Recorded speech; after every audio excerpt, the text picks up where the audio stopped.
L'actualité selon les GIRA. Pinel ou déficit foncier, comment faire le bon choix?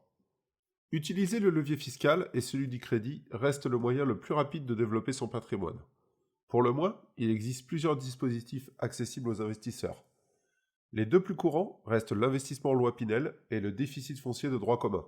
Pour autant, nous sommes en présence de deux dispositifs extrêmement différents qui ont tous les deux leur public. Loi Pinel ou déficit foncier, comment faire le bon choix entre ces deux dispositifs très singuliers? Loi Pinel, attention au plafond des niches fiscales. Pour être éligible à la loi Pinel, un investisseur doit respecter les conditions suivantes. Faire l'acquisition d'un logement acquis neuf dans le cadre d'une vente en état futur d'achèvement ou VFA ou que vous faites construire. Il existe des cas où cela s'applique à des logements anciens réhabilités. Le bien doit être achevé dans un délai précis. Se trouver dans une zone où le marché locatif est tendu, zone A, A bis, B, B1, B2, sous condition. Le bien doit respecter une norme énergétique définie. Le locataire ne doit pas être un membre du foyer fiscal. Les revenus du locataire doivent être inférieurs à un plafond fonction de la situation personnelle du locataire et surtout de la zone géographique du bien. Le loyer proposé doit être inférieur à un plafond dépendant de la surface du bien et de sa position géographique. Il faut aussi respecter une durée minimale d'engagement de location, que ce soit 6, 9 ou 12 ans. Si toutes ces conditions cumulatives sont respectées, l'investisseur a le droit à un mécanisme de réduction d'impôt. Elle s'applique au maximum à 2 investissements par an. Pour rappel, une réduction d'impôt agit directement en diminution du montant de l'impôt calculé par l'administration fiscale. Si la réduction d'impôt venait être supérieure au montant de l'impôt normalement payé, elle ne donne pas le droit à un remboursement, ni même à un déficit reportable, dans le cadre de la loi Pinel. Alors, vous pourrez profiter d'une réduction maximum d'impôt de 63 000 euros pour chacun de vos investissements en loi Pinel. Il faut tout de même faire attention car cette réduction Pinel rentre dans le calcul du plafond des niches fiscales du foyer fiscal.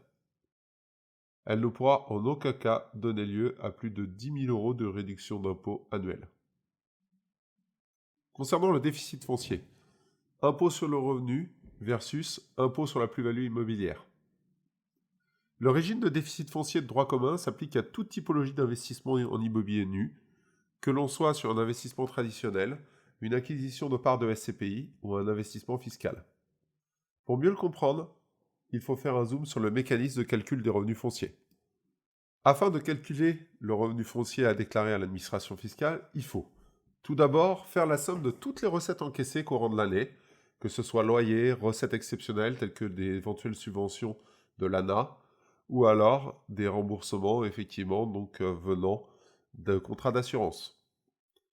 Puis ensuite, il faudra déduire la somme de tous les frais et charges payés durant l'année en fonction des charges financières et autres frais, travaux, assurances, frais de gestion. Attention, les charges que nous allons retenir doivent être des charges déductibles au point de vue fiscal. Soit le montant ainsi calculé est positif, alors là, on parlera de revenus fonciers, qui donneront droit à une imposition complémentaire sur le revenu ainsi qu'à des prélèvements sociaux. Deuxième cas de figure, le montant calculé ainsi est négatif. Dans ce cas-là, on parlera de déficit foncier.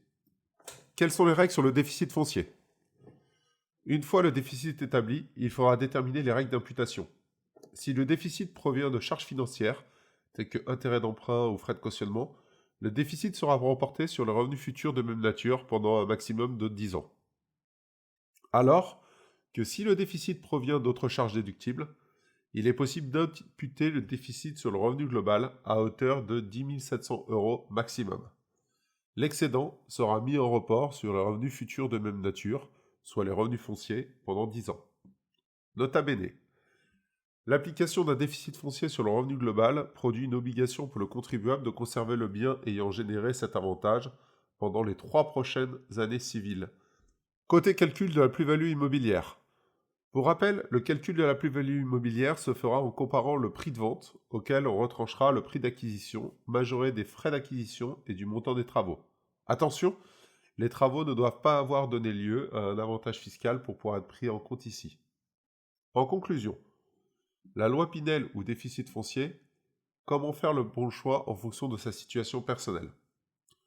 Tout comme la typologie des biens éligibles à l'un, investissement dans le neuf pour le Pinel, et à l'autre, investissement dans l'ancien pour le déficit foncier des dispositifs, les avantages fiscaux divergent. Chacun d'entre eux s'adresse finalement à un public d'investisseurs très différent, surtout si l'on souhaite exploiter ces dispositifs au maximum de leur capacité. Dans les grandes lignes, le PIDEL s'adaptera à une population de primo-investisseurs désirant transformer une partie de leur imposition en patrimoine. A contrario, le déficit foncier s'adaptera à une typologie de personnes disposant de revenus fonciers significatifs, environ plus de 8 000 euros, pour financer de manière très avantageuse une nouvelle acquisition par l'impôt et les prélèvements sociaux. Mais dans tous les cas, l'objectif restera de transformer une charge fiscale en patrimoine. Le plus efficace est de vous faire aider par un spécialiste afin de calibrer l'investissement qui vous sera adapté.